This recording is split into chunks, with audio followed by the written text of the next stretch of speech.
I, 38F, am married to a man who always put his mother first. His name is Mark, and he is 40 years old. For the 15 years of our marriage, I existed in the shadow of his mother, Carol. She was not overtly cruel in a way that others could easily see. Her methods were more subtle. They were a collection of small cuts that bled you slowly over the years. A comment about the roast being a little dry, said with a sweet smile. A question about why I chose that particular dress, as if it were a puzzle she could not solve. She would praise the mothers of my daughter's friends in front of me, highlighting their successful careers or their beautifully decorated homes. It was a constant, quiet hum of disapproval that made me feel like I was always failing a test I did not know I was taking. Mark never saw it, or perhaps he chose not to see it. To him, his mother was a saint. She had raised him and his brother, David, on her own after their father left. He felt a deep sense of loyalty and debt to her, a debt she was more than happy to have him repay for the rest of his life. Any time I tried to bring it up, he would shut me down. He would say I was being too sensitive. He would say I was misinterpreting her intentions. He would say that his mother loved me like her own daughter, a statement so far from the truth it felt like a slap in the face long before he ever actually laid a hand on me. Our daughter, Lily, who is now 14, was caught in the middle. Carol adored Lily, but she used her as another tool in her arsenal. She would buy Lily extravagant gifts that we had already agreed were too much, making us look like the cheap, restrictive parents. She would tell Lily stories about Mark's childhood, painting a picture of a perfect son who never disappointed his mother. The implication was always clear. Mark was perfect, and I was the one who was not good enough for him. The pressure on Mark was immense. He worked a demanding job in finance, and when he came home, he was met with the unspoken expectation to continue performing. He had to be the perfect husband, the perfect father, and most importantly, the perfect son. I tried to be his partner, a safe place for him to land at the end of the day. But his mother had built walls around him that I could never seem to break through. He would tell her things he would not tell me. He would seek her advice on our finances, on our parenting decisions, even on our vacations. I was a secondary character in my own marriage. I remember one Christmas, a few years ago. I had spent weeks saving up for a special watch Mark had mentioned wanting. It was more than we could really afford, but I wanted to get him something truly special, something just from me. I was so excited to give it to him. On Christmas morning, after we had opened our gifts, Carol arrived. She presented Mark with a large, beautifully wrapped box. Inside was the exact same watch. She smiled at me, a triumphant little glint in her eye. I just knew he would love it, she said. Mark was overjoyed. He thanked her profusely, putting the watch on immediately. My gift, which he opened later, was met with an awkward thank you and then placed back in its box. It stayed in his sock drawer for years. I felt so small that day. It was just one of many days like it. I learned to cope by becoming quiet. I stopped fighting back against Carol's little digs. I stopped trying to explain my feelings to Mark. It was easier to just nod and smile and keep the peace. I did it for Lily. I wanted her to have a stable home, a family that felt whole, even if I felt like I was breaking apart inside. I told myself that this was what marriage was sometimes. It was sacrifice. It was compromise. But I was the only one sacrificing. I was the only one compromising. I was compromising myself away until there was almost nothing left. The tension had been building for months before the dinner. Mark had lost a significant amount of money on a bad investment, a fact he had hidden from me but confessed to his mother. She, in turn, had loaned him the money to cover the loss, creating another chain of loyalty that bound him even tighter to her. He was stressed and irritable. He was drinking more than usual. He started becoming secretive with his phone, angling it away from me whenever a message came in. When I asked who he was texting, he would snap at me, telling me it was work and that I needed to stop being so nosy. I knew something was wrong. It was a cold feeling in the pit of my stomach, but I did not want to face it. I was afraid of what I would find if I started pulling at the threads. I was afraid that the whole tapestry of our life together would unravel completely. So I stayed quiet. I kept the peace. I told myself it was just stress from work. I told myself he was just worried about the money. I made excuses for him because the alternative was too terrifying to consider. The alternative was that our marriage was a lie. The dinner was supposed to be a celebration. It was Mark's 40th birthday. Carol had insisted on hosting it at her house, a grand affair with all of his family and friends. I had wanted to do something smaller, more intimate, just the three of us. But Carol had steamrolled over my suggestion. She said Mark deserved a real party, and she was the only one who could give it to him. As always, Mark had agreed with her. I spent the day feeling a sense of dread. I picked out a simple blue dress, one I knew Carol would not approve of. It felt like a small act of rebellion. When we arrived, she looked me up and down, her lips tightening into a thin line. "That's an interesting choice, dear," she said. It was her opening shot of the evening.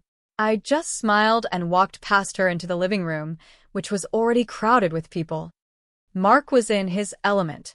He was holding court, laughing and telling stories, a glass of expensive whiskey in his hand. He looked like the successful, happy man everyone believed him to be. He did not look like a man who was drowning in debt and secrets. He did not look like my husband. He looked like a stranger. Throughout the evening, I felt like a ghost. People would talk to me, but their eyes would keep flicking back to Mark, the real center of the party. I spoke with his brother, David, for a few minutes. He was a quieter man than Mark, more thoughtful. He asked me if I was all right. He said I seemed distant. I just shrugged and said I was a little tired. I did not know how to tell him that I was not tired. I was disappearing. The catalyst came during dinner. We were all seated around Carol's enormous dining table. The table was laden with food I knew she had spent a fortune on, another display of her generosity, and another reminder of the money Mark owed her. Carol stood up to make a toast. She spoke at length about Mark, her wonderful, brilliant son. She talked about his achievements, his ambition, his loyalty. Then she looked directly at me. "And we are all so grateful that he has a wife who is supportive," she said. The way she paused, the way she said the word supportive, made it sound like an insult. It sounded like she meant weak or passive or simple. A few people shifted awkwardly in their seats. Mark just beamed at his mother, oblivious. But I had had enough. For the first time in years, I did not stay quiet. I kept my voice calm and even. I did not want to make a scene. I just wanted to speak my truth. "I am more than supportive, Carol," I said, looking right at her. "I am his partner." The table went silent. Carol's face flushed a deep red. She was not used to being challenged. "Well, of course you are, dear," she said, her voice dripping with false sweetness. "We all know that." "I am not sure you do," I continued, my voice still steady. "A partner is an equal. A partner is included in major financial decisions. A partner is not kept in the dark." I saw a flash of panic in Mark's eyes. He knew what I was talking about. He put his hand on my arm. "Honey, let's not do this now," he whispered. But I could not stop. The words were just pouring out of me, years of suppressed frustration finding a voice. "No, Mark. I think we should. I think your family should know what a loyal and honest son you are." Carol stood up. "That is quite enough," she said, her voice shaking with anger. "You are ruining your husband's birthday." "He ruined it himself when he decided to lie to me," I said. I was not yelling. I was not crying. I was just stating a fact. And that is when it happened. Mark's face twisted into a mask of rage. He was not angry at his mother for putting him in this position. He was not angry at himself for his lies. He was angry at me for exposing him. He stood up so fast his chair scraped loudly against the floor. "You are making a scene," he hissed. "I am telling the truth," I said. "Shut up," he said. And then he slapped me. It was not a hard slap. It was just a quick, sharp sting across my cheek. But it was the sound that was the worst. The sharp crack that echoed in the sudden, absolute silence of the room. Everyone stared, frozen. David's fork clattered onto his plate. Lily, who was sitting next to me, let out a small gasp. My cheek throbbed, but I did not feel the pain. I felt a strange, cold clarity. This was it. This was the line. The line that could never be uncrossed. I looked at Mark. His face was pale with shock, as if his own hand had betrayed him. He looked at his mother, a desperate, childish plea in his eyes.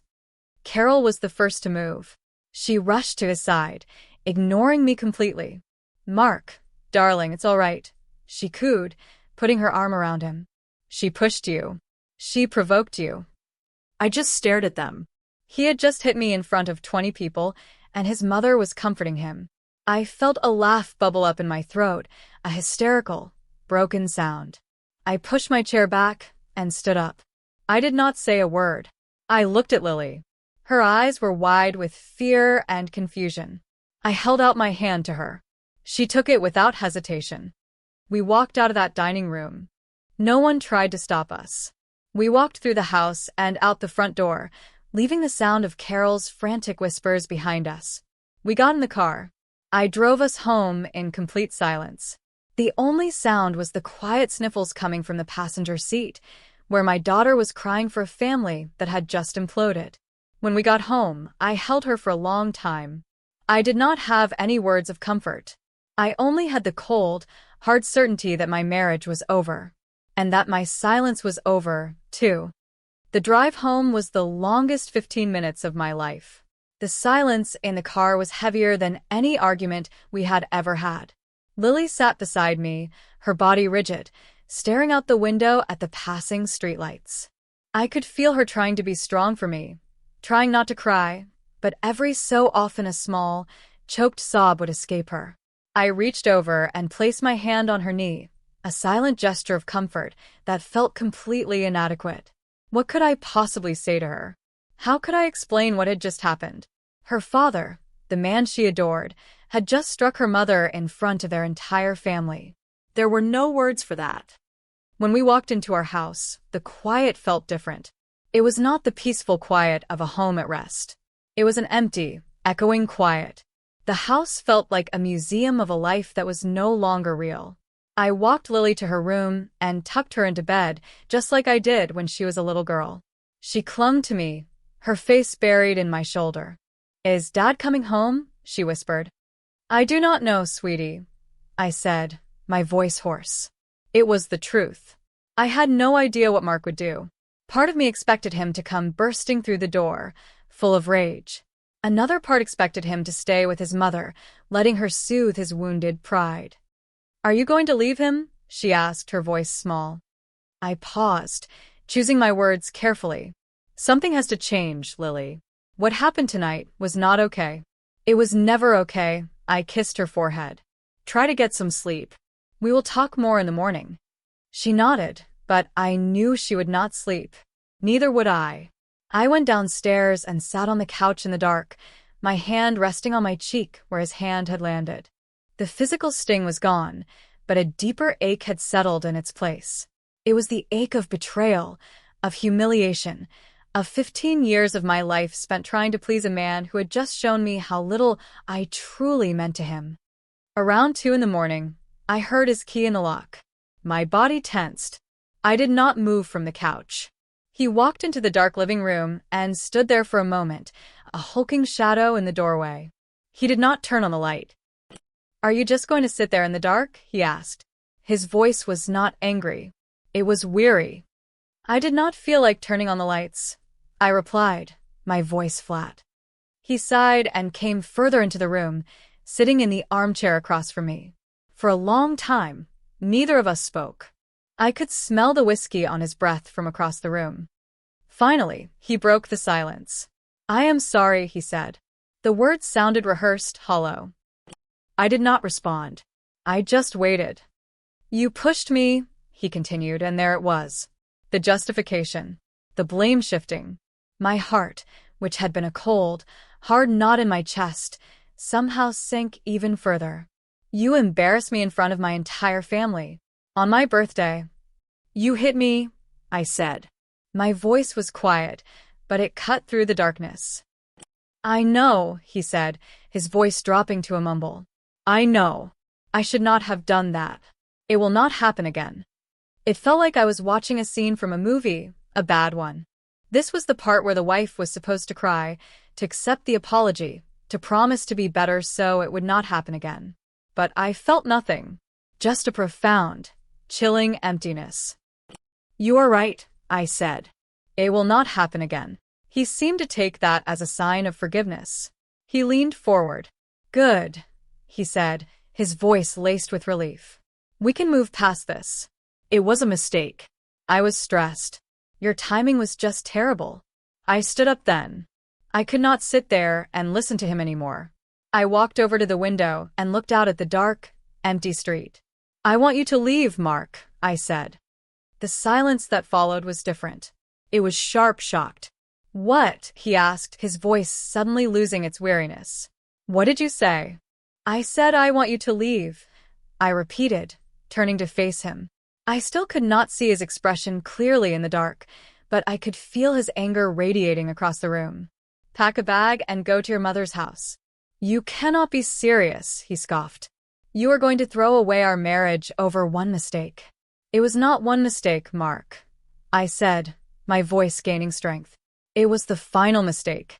It was the one that finally made me see everything clearly. This is not a partnership. It is a dictatorship, and your mother is the dictator. You just enforce her rules." "That is ridiculous," he spat.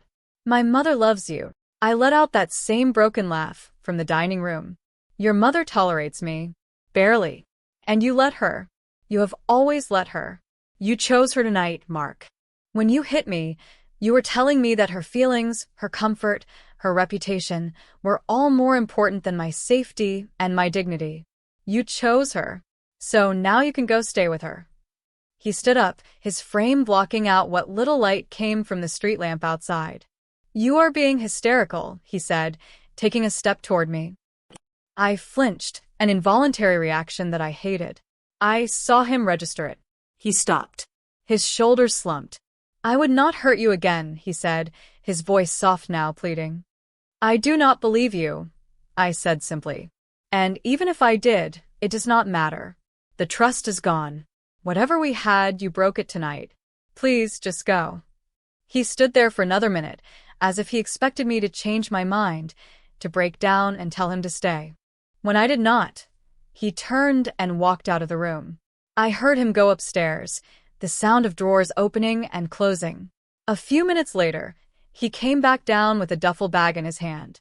He stopped at the front door. "This is a mistake," he said, his hand on the doorknob. "No," I replied, my voice firm. "Staying would be the mistake." He opened the door and left, closing it softly behind him. As soon as I heard his car start and drive away, my legs gave out.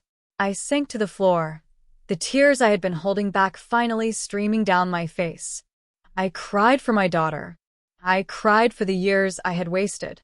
And I cried for the woman who had let herself become so small. But as I sat there on the floor in the dark, a new feeling began to creep in alongside the grief. It was a tiny, fragile flicker of something I had not felt in a long time. It was resolve. He was right about one thing. Something had to change, and it was going to be me. The next morning, I woke up on the couch, my neck stiff and my eyes swollen. The house was silent. For a moment, I felt a pang of loneliness, the familiar weight of Mark's absence. But it was quickly replaced by a sense of quiet determination. I got up, made coffee, and sat at the kitchen table, a place where Mark and I had had thousands of mundane morning conversations. Today, it felt like my command center. My first call was to my best friend, Sarah. I had known her since college, and she was the one person who had seen through the cracks in my carefully constructed facade of a happy marriage. She knew about Carol. She knew about Mark's devotion to his mother. I told her everything that had happened, my voice breaking as I recounted the slap. "He did what?" she gasped, her voice tight with fury. "That man is a monster. Are you okay? Did he hurt you?" "I am okay," I said, touching my cheek. It was a little tender, but there was no mark. The worst part was not the slap, Sarah. It was the look on his face. And the way his mother ran to comfort him, not me. "Of course she did," Sarah said, her voice dripping with scorn. The queen protecting her prince. What are you going to do? I told him to leave, I said. He went to Carol's. Good, she said firmly. That is the first step. Do not let him back in, no matter what he says. He will try to sweet-talk you. He will send flowers. He will tell you he is a changed man. Do not fall for it. I will not, I said, and I was surprised by how certain I felt. Something broke in me last night. I am done being their doormat. Okay, Sarah said, her voice softening. So, what is the next step? Do you want me to come over? Do you need a place to stay? No, I am staying here, I said. This is my house, too. But I need to figure out what to do next. I need a lawyer. I have a name for you, she said immediately. She is a shark. She helped my cousin with her divorce. She will eat Mark and his mother for breakfast. We talked for another hour, and by the time I hung up, I felt a little stronger. Sarah had a way of validating my feelings, of making me feel sane when Mark and his family had spent years making me feel like I was crazy. She promised to check in on me later and made me promise to call her if I needed anything at all. After talking to Sarah, I went to check on Lily. I found her sitting on her bed, scrolling through her phone. She looked up when I came in, her eyes wary. Hey, sweetie, I said, sitting on the edge of her bed. How are you feeling? She shrugged, not looking at me. I am fine. Lily, we need to talk about what happened, I said gently. I do not want to talk about it, she mumbled, her eyes still glued to her phone. It was horrible. I know it was, I said. And I am so sorry you had to see that. But we cannot pretend it did not happen. Your dad is not here. He stayed at your grandmother's house last night. She finally looked up at me, her young face a mixture of fear and confusion. Are you getting a divorce? The word hung in the air between us. I do not know yet, I said honestly. But your dad and I cannot live together right now. What he did was wrong, and there have been a lot of other things that have been wrong for a long time. Grandma said you provoked him, she said quietly. I heard her telling Uncle David that after you left. A fresh wave of anger washed over me. Of course, Carol was already spinning the story, painting me as the villain. Lily listened to me very carefully, I said, taking her phone from her hands and setting it aside. I needed her to look at me. Nothing I could ever say or do would make it okay for someone to hit me. Nothing. Do you understand that? She nodded slowly, her eyes filling with tears. But he is my dad, she whispered. I know, I said, my heart aching for her. And I know you love him. And he loves you. This is between him and me. It has nothing to do with you. No matter what happens, we both love you more than anything. We sat in silence for a while, and then she leaned against me, her small body shaking with quiet sobs. I held her tight, stroking her hair. This was the part one had been so afraid of. Hurting my daughter. But I realized now that staying in that toxic environment, modeling that unhealthy relationship, was hurting her more than the truth ever could. Later that day, I started to feel a prickle of suspicion. Mark had been so secretive with his phone lately. He had always been a private person, but this was different. This was guarded. I thought back to the argument at the dinner table, my comment about being kept in the dark about finances. It was a shot in the dark, based on a gut feeling, but his panicked reaction told me I had hit a nerve. I decided to do some digging. I started with our joint credit card statements online. I scrolled through months of charges, looking for anything out of the ordinary. It was mostly groceries, gas, bills. But then I found something. A recurring charge every month for $100 at a fancy flower shop in the city. I had not received flowers from Mark in years.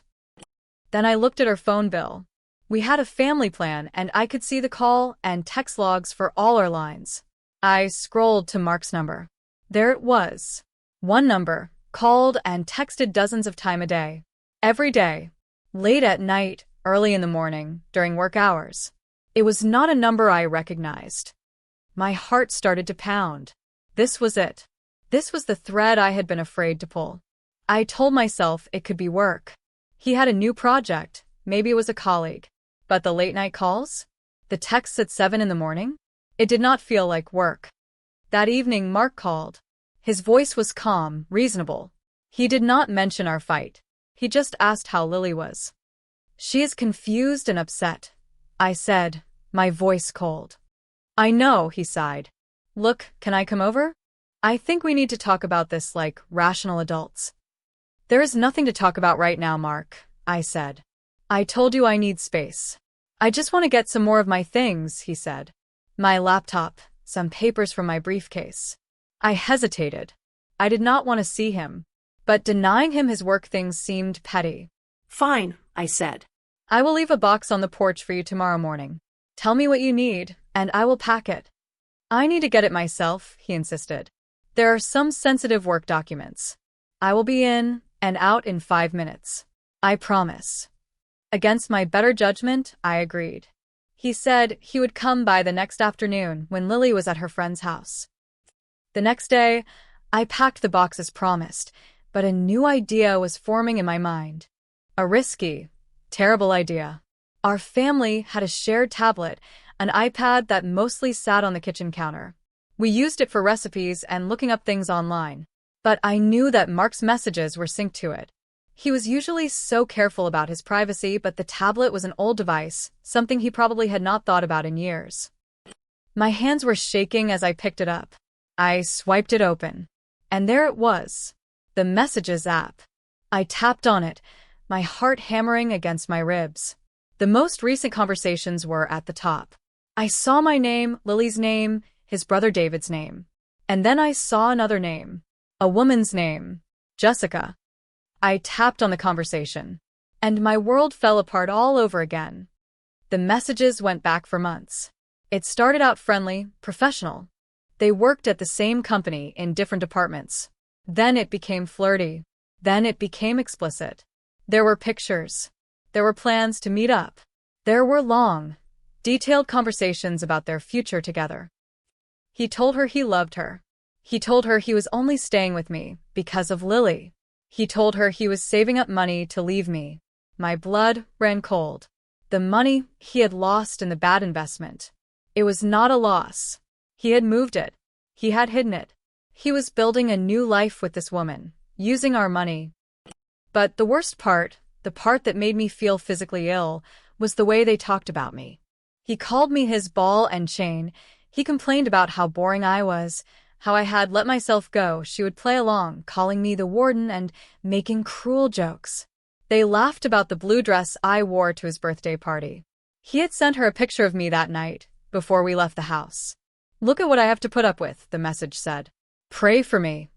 I scrolled and scrolled, each message a fresh stab of pain. And then I saw the messages that truly sealed his fate. He was talking to Jessica about his mother. "Carol is so excited to meet you," he had written a few weeks ago. "She knows about us. She thinks you are perfect for me. So much more ambitious and driven than my wife." In another message, he wrote, "Mom said she will help me with the divorce. She agrees that I deserve to be happy." So Carol knew. She had known all along. Her little digs, her constant undermining, it was not just general disapproval. It was a targeted campaign. She was actively trying to push me out to make room for her son's new girlfriend. The slap at the dinner party was not just an isolated incident of a man losing his temper. It was the culmination of a long, deliberate, and cruel plan to destroy me and our family.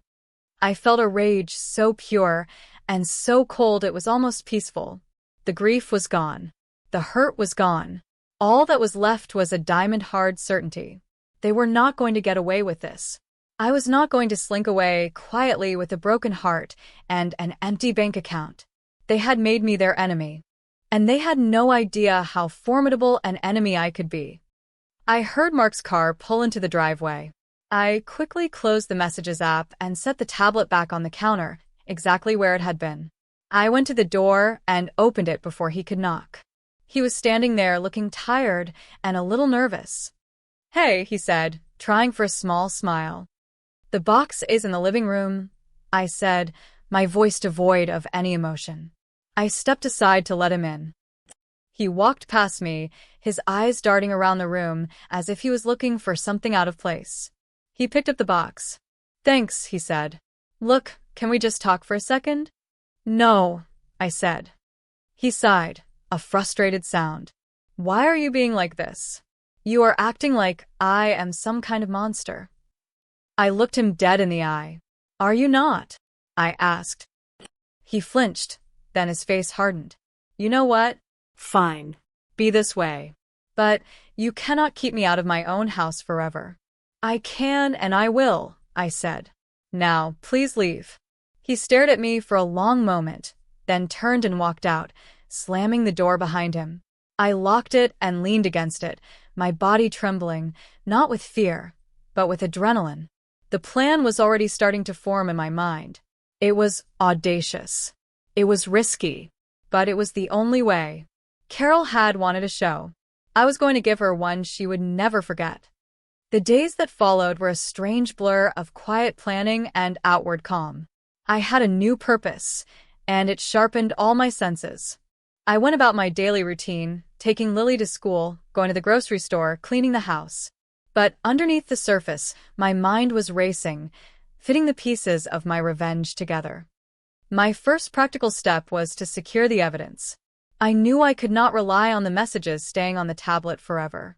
Mark was careless, but he was not stupid. At some point, he would remember the sync device and wipe it clean. I needed my own copies, undeniable proof that I could control.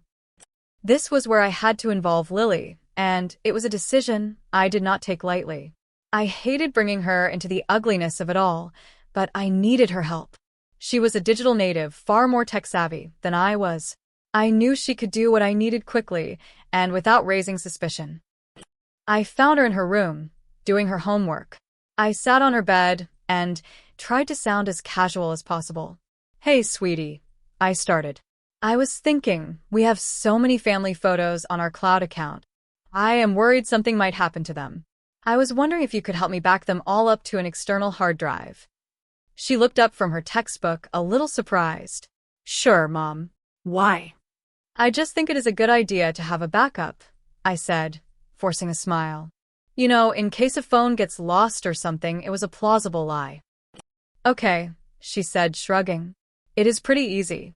The messages and stuff will get backed up too, you know. Everything on the cloud. My heart skipped a beat. Oh, will they? I asked, feigning ignorance. Well, that is fine. It is good to have a record of everything. This was perfect. She would not be reading the messages. She would just be running a standard backup, a process that would copy every damning word, every cruel picture, onto a hard drive that I would control. It felt manipulative, and I hated that part of it, but my resolve did not waver. Mark and Carol had used my daughter as a pawn in their games for years. I was using her technical skills to protect her future. She agreed to do it that evening. While she set up the backup, I made another important call. I called the lawyer Sarah had recommended. Her name was Ms. Evans, and she had a reputation for being ruthless in the courtroom. I explained the situation to her in broad strokes. The long-term emotional abuse from my mother-in-law, my husband's financial deception, and the final act of physical violence. And you have proof of the financial issues and the affair? She asked, her voice all business. I will, I said. I am getting it now. Good, she said. The moment you have it, you call me. Do not confront him. Do not tell him you know. We will use it to give us the maximum possible leverage when we file. We will make sure you and your daughter are taken care of. Her confidence was reassuring. I felt like I finally had a powerful ally in my corner. For the first time in a long time, I did not feel alone. That night, Lily handed me the small, black external hard drive. All done, she said. Everything from the cloud is on here now. Thank you, sweetie, I said, taking it from her. It felt heavy in my hand, heavy with the weight of all the lies it contained. You are a lifesaver. After she went to bed, I plugged the hard drive into my old laptop. It took me a while to navigate the file structure, but eventually, I found them. The complete message history between Mark and Jessica. The pictures. The texts with his mother. It was all there. I spent hours reading through everything again, this time not with pain but with a cold, analytical eye. I took screenshots of the most incriminating messages. I made a list of every time they mentioned money. I documented every cruel joke, every dismissive comment about me and my life. I found the messages discussing the money from the bad investment. He had transferred it in small increments to a separate bank account, one that was only in his name. He bragged to Jessica about how easy it was, how I never checked the statements and trusted him completely. She is too naive to ever figure it out, he had written. Reading that line, I felt a grim sense of satisfaction. His arrogance was going to be his downfall. I also found more messages between him and Carol. She had not just known about the affair, she had actively encouraged it. Jessica sounds like a wonderful girl, Mark, she had written. It is about time you found someone who matches your ambition. Another message said, do not worry about the money. We will make sure she does not get a penny more than she is legally entitled to. Maybe even less. This was the smoking gun. Carol's direct involvement. Her conspiracy to defraud me. Ms. Evans would have a field day with this. The next day, I sent a carefully curated selection of the evidence to my new secret email account and then forwarded it to my lawyer. I also printed out the most damning bank statements and a few of the worst text messages. I put them in a large manila envelope and hid it at the bottom of my closet. My plan was solidifying. The stage was already set. Carol's birthday was in 2 weeks.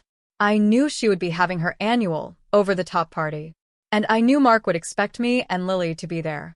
He would want us to put on a united front, to pretend that our little disagreement at his birthday dinner was all forgotten.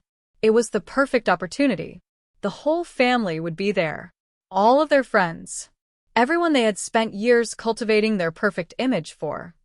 I spent the next week playing the part of the wounded, but willing to reconcile wife. When Mark called, I was still distant, but I was no longer cold. I let a little bit of hope creep into my voice. I told him I was confused. I told him I needed time. I know I messed up, he said during one of our calls. I want to fix this. I want my family back. I do not know if it can be fixed, Mark, I said, letting my voice tremble a little. It can, he insisted. We can go to counseling. We can do whatever it takes. Please. Just think about it. And please come to Mom's birthday party. It would crush her if you and Lily were not there. It would show everyone that we are working on it. It was exactly what I had predicted he would say. He was not worried about our marriage. He was worried about appearances. He was worried about what people would think. I will think about it, I said, and then I hung up. I talked to Sarah about the plan. I told her everything I had found and what I was going to do. Oh my God, she breathed after I had finished. This is like something out of a movie. Are you sure you want to do this? It is going to be explosive. They set the bomb, Sarah, I said. I am just going to be the one to light the fuse. Be careful, she warned. He has already shown you he can be violent. I will not be alone, I said. And I will not give him the chance. This will be a public execution. He will not touch me. As the day of the party grew closer, I started to prepare Lily. I did not tell her the whole truth.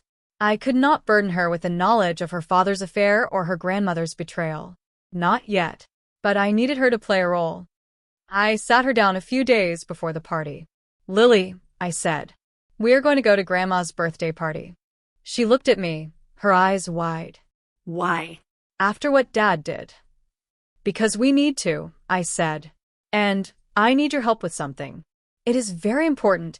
I explained that I wanted her to read something special for her grandmother, a tribute. I want you to read it from your dad's phone, I said. She was confused.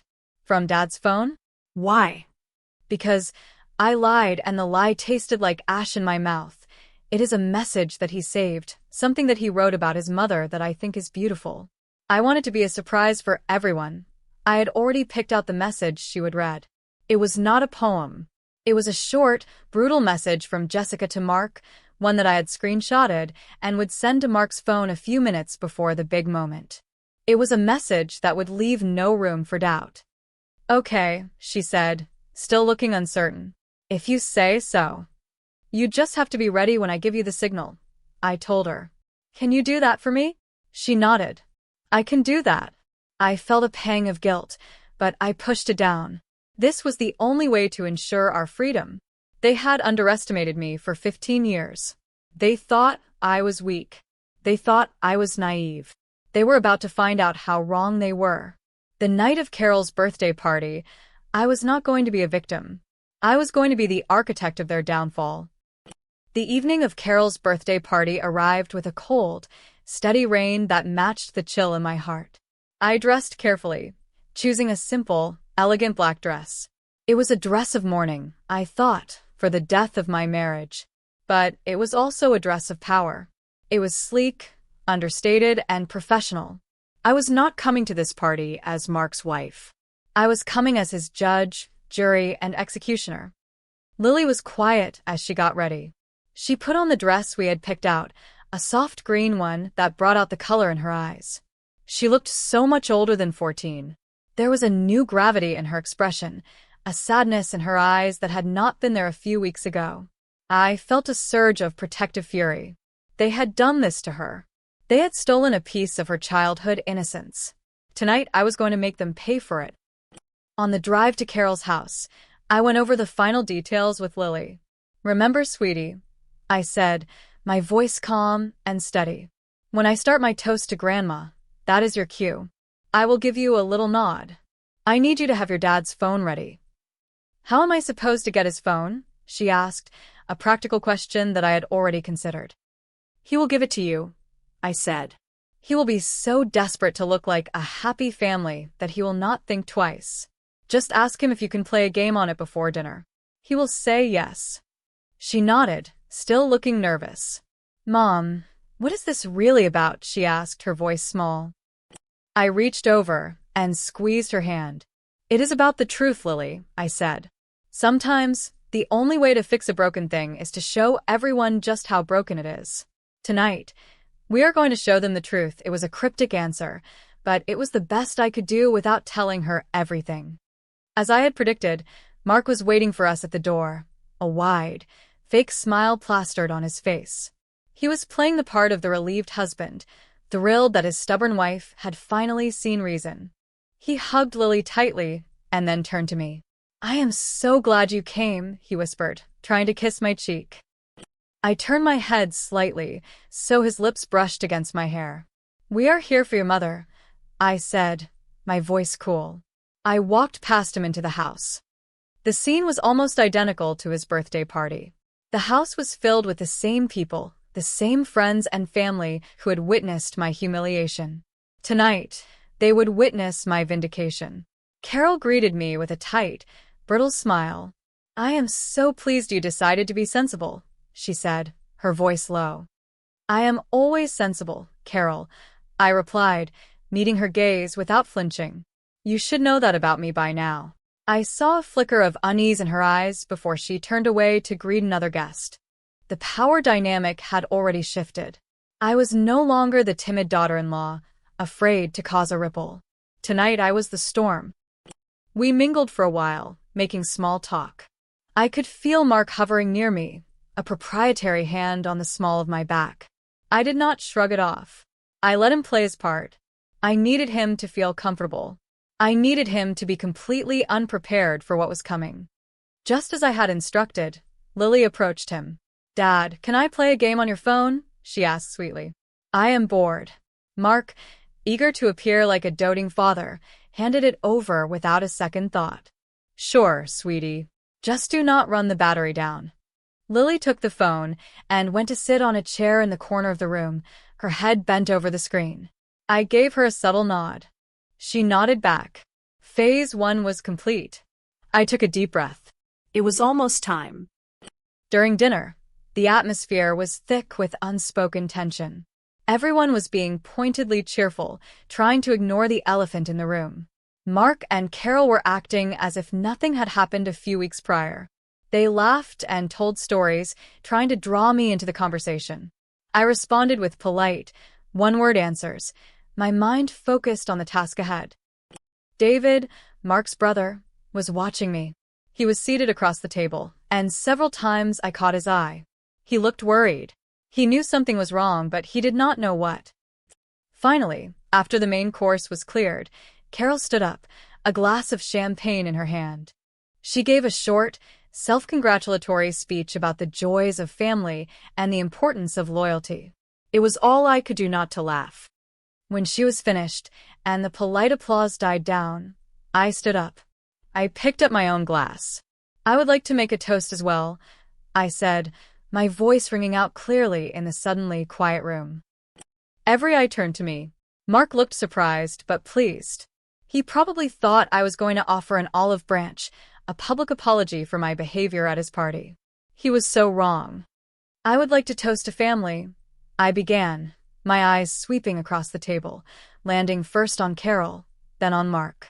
Carol is right. Family is about loyalty. It is about honesty. It is about protecting each other from the secrets that can tear a family apart. Mark's smile faltered. He shot me a warning look. I ignored him. "For 15 years, I've been a part of this family," I continued.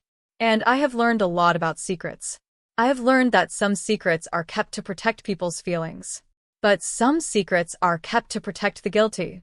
"That is enough," Mark said, his voice a low growl. He started to stand up. "Sit down, Mark," I said, my voice like ice. He froze, shocked by my tone. I turned my gaze to Carol. "Happy birthday, Carol," I said. "I wanted to give you a gift tonight. The gift of truth. Because I believe you, of all people, deserve to know the kind of man your son really is." Carol's face was pale. "I have no idea what you are talking about," she stammered. "Oh, I think you do," I said. I gave Lily the signal. A small, almost imperceptible nod. She stood up holding Mark's phone. Her hands were trembling, but her voice was clear. "My mom asked me to read something special for Grandma's birthday," she said, her eyes fixed on the screen. A special message from Dad's phone. Mark was on his feet now, his face a mask of dawning horror. Lily, no. "Give me the phone," he yelled, lunging toward her. But David was faster. He stood up and put a firm hand on Mark's chest, holding him back.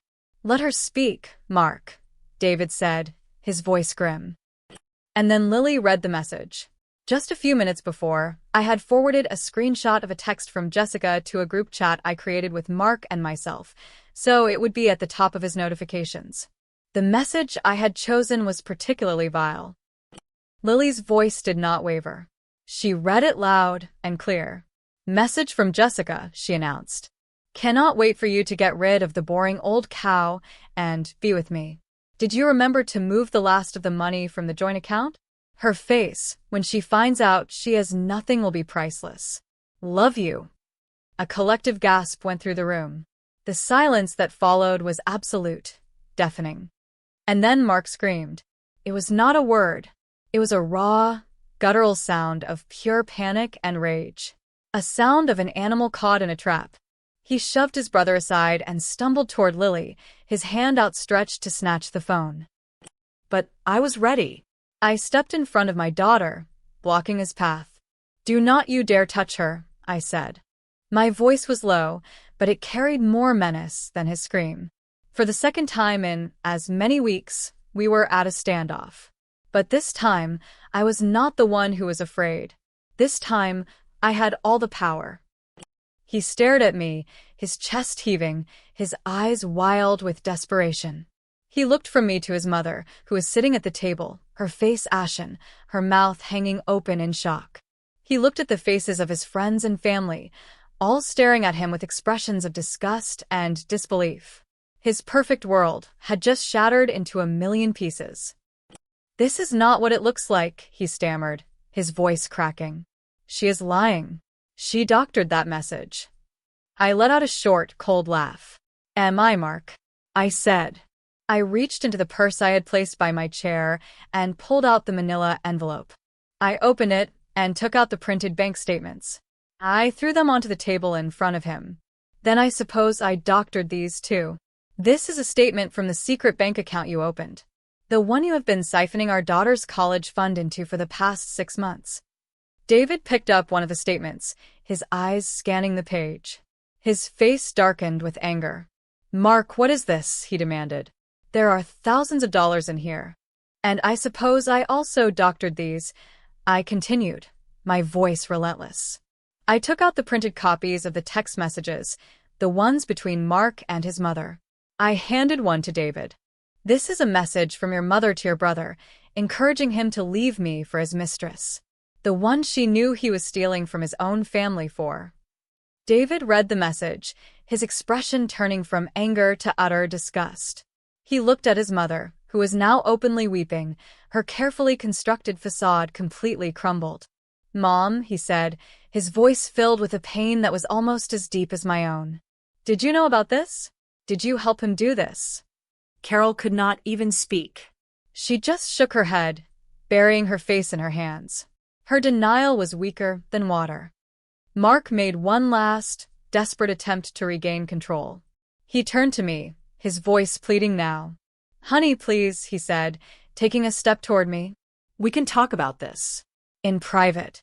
Let's not air our dirty laundry in front of everyone."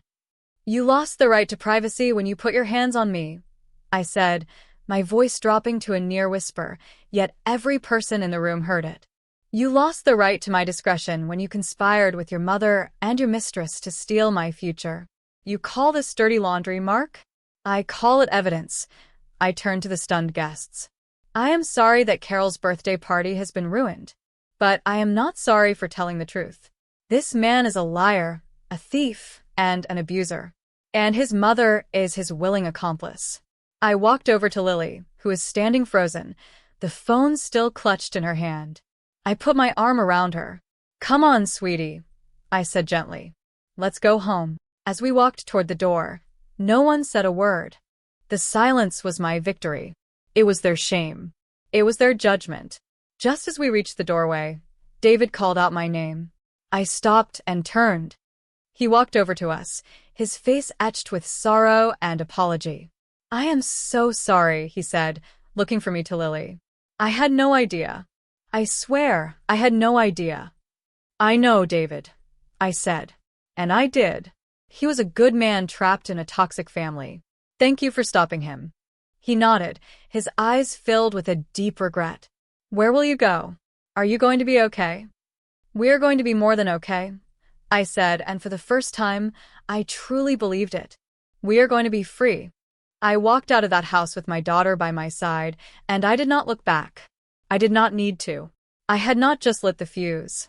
I had dropped the match on a river of gasoline, and I could already feel the heat of the inferno at my back. They had wanted a scene. I had given them a war. And I had won. The drive home was a mirror image of the one a few weeks before, but this time, the silence was not heavy with pain. It was light with relief. Lily was quiet for a long time, staring out the window, processing the explosion she had just witnessed, the role she had played in it. Finally, she spoke. "So that message was real," she said. It was not a question. "Yes, sweetie," I said, my voice gentle. "It was real. Your father has been seeing another woman. And Grandma knew all about it." "And the money?" she asked, her voice trembling. "Did he really steal my college money?" I took a deep breath. He moved it into an account that I could not access. He was planning on leaving us with nothing. She was silent again for another minute. I glanced over her. A single tear was tracing a path down her cheek. "I am sorry, Mom," she whispered. "What?" I asked, confused. "Why are you sorry? You have nothing to be sorry for." "I am sorry for not seeing it," she said. "I am sorry for all the times I took Grandma's side. For all the times I thought you were being too sensitive." My heart broke for her. "Oh, Lily," I said, my own eyes welling up. "That was not your fault. They are master manipulators. They fooled everyone for years. They even fooled me for a while. You're a child. It was not your job to see it." When we got home, I made us both a cup of tea, and we sat at the kitchen table. I told her everything. I told her about the years of subtle digs from Carol, about Mark's refusal to stand up for me, about the lies, the affair, the stolen money. I did not hold anything back. She was old enough to know the truth, and she deserved it. She listened patiently, her expression shifting from shock to sadness to a quiet anger that mirrored my own. When I was finished, she looked at me, her eyes clear and resolute. "So what happens now?" she asked. Now we start over, I said. Just the two of us.